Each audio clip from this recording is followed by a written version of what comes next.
This is the Uptick Newswire Stock Day podcast, sponsored by InvestorsHangout.com. Subscribe to us on iTunes, Google Play, and YouTube to stay up to date on penny stock news and interviews, public information on OTC, pink sheets, and microcap stocks from around the world, with your host, Everett Jolly.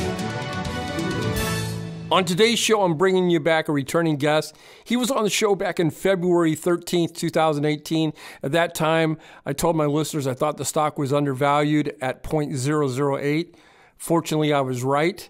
It's moved up over 100% in the last 60 days to 0.0171. We're talking no other than Strikeforce Technologies.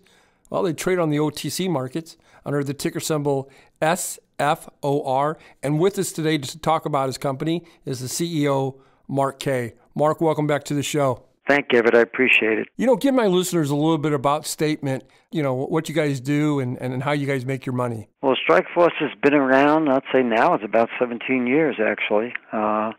When we provide security, right, that we have various different products that are all software related.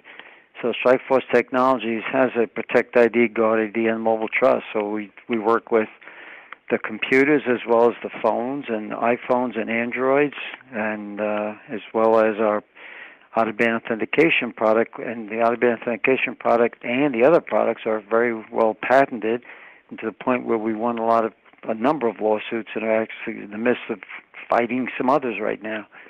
So we've done very well. We've studied the company at the current market price and have and about to come out this year with some great revenues. Well, data breaches are skyrocketing at an all-time high. You guys started a new subsidiary, that's why I wanted you to come on the show, called BlockSafe. Can you tell us a little bit about that? Yeah, definitely we could tell you something about it. BlockSafe was a great opportunity for us. It was a blockchain company. We felt that that's a great business for our software products as well.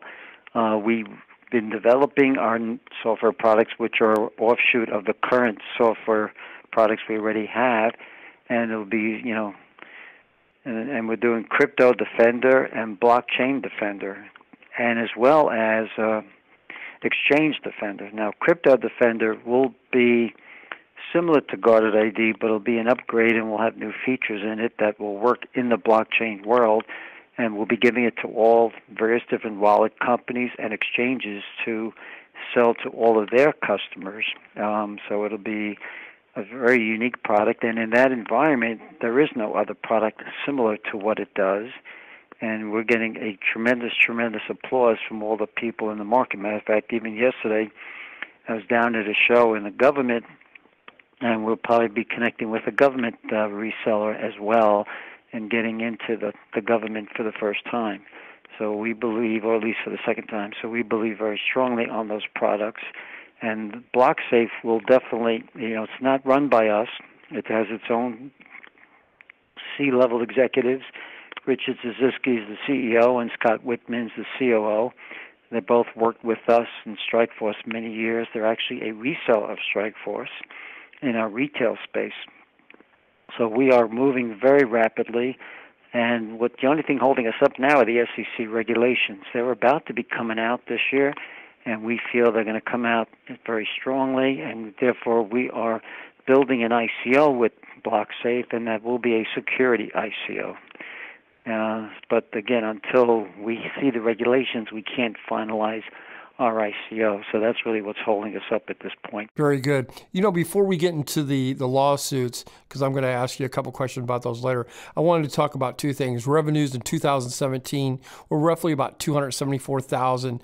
You guys just came out with a press release, I think about a month ago, with a new product. You released what was called Guarded, I believe. Guarded ID 4. Yeah. And so, right. So what is that going to do for your company? And are those revenues going to be streaming in pretty soon on the balance sheet?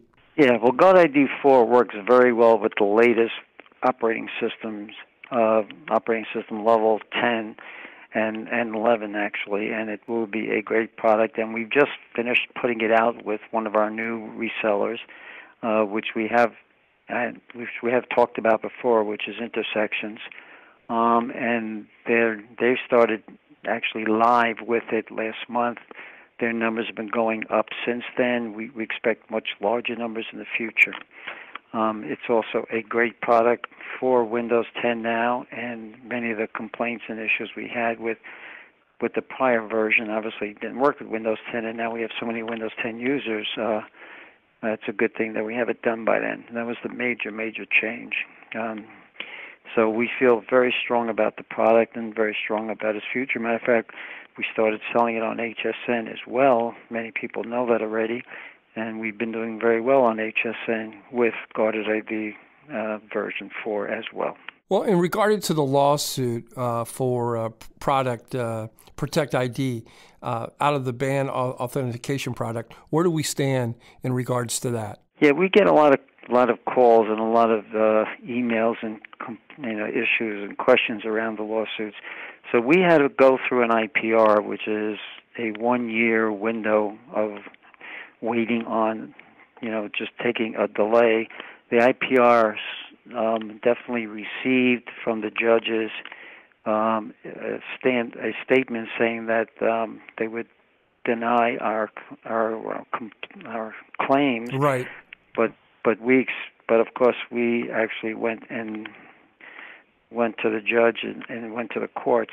So we appealed it, and that will be coming back in around September, October timeframe, where we're hoping for a strong statement that from the federal appeal board that'll probably be dropped, and there is no other IPR that can happen at this point. So even though that was only from 2 of the companies, the other companies missed the opportunity. So I think in September, October, we're expecting some heavy-duty legal decisions, and potentially, we'll get something going in the fall of this year in terms of the patents. And there are about 6 other companies we are suing at this time. My guest today is Mark Kay. He is the CEO of Strikeforce Technologies. Well, they trade on the OTC markets under the ticker symbol SFOR. Let me ask you this, Mark, while I still got you on the line here. Sure. Relation to sales revenues compared to last year and the expected growth here in 2018, can you elaborate on any of that? I can talk a little bit about it. Most of the sales that we're getting done are through our channel partners. We're getting some direct as well. We will be putting out a few PRs, our sales that we're getting done directly. And through the channel, we'll probably be putting out some kind of a PR relating to what we're doing overall.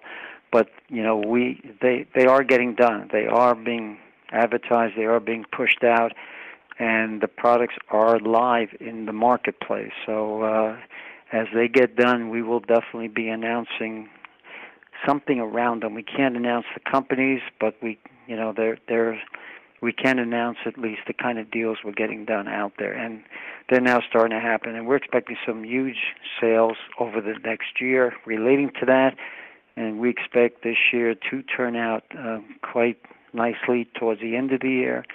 And again, we will definitely be putting out some PRs in that in the near term. You've been listening to Mark Kay. He is the CEO of Strikeforce Technologies. They trade on the OTC markets, ticker symbol SFOR. Mark, in closing, is there anything that we didn't get a chance to touch upon that you would like to illustrate to my listeners? No, I think what's happening in the marketplace right now is definitely with the hacking numbers going up so greatly, and most of it's all being done by malware and key logging, we're expecting tremendous sales in Guarded ID. And in terms of our Protect ID out-of-band authentication, which we claim we are we know we're in the inventors of it and probably the first, we expect some major sales. We are working with a couple new resellers. We expect some major business to get done this year from that perspective as well. And we're seeing some huge opportunities in the next year or two. So we expect everything, and we appreciate all the stockholders we have and all that they're doing to stay alive with us. And thank you very much. Mark, thank you for coming on the show. Hopefully you'll come back on in 40 or 50 days and give us an update. I appreciate it. Thank you, Everett. Take care. This program is entirely sponsored and produced by Uptick Newswire LLC, which is responsible for the content. The opinions and information provided on this program are those of the guests and those of the respective companies they represent, and do not necessarily reflect those of the staff or management of Uptick Newswire. Uptick Newswire encourages all listeners of this program to do their due diligence and research when determining investment strategies that will work for them, or to seek the assistance of an investment professional. The guests of this program may have paid for its distribution and are not directly affiliated with Uptick Newswire or this station.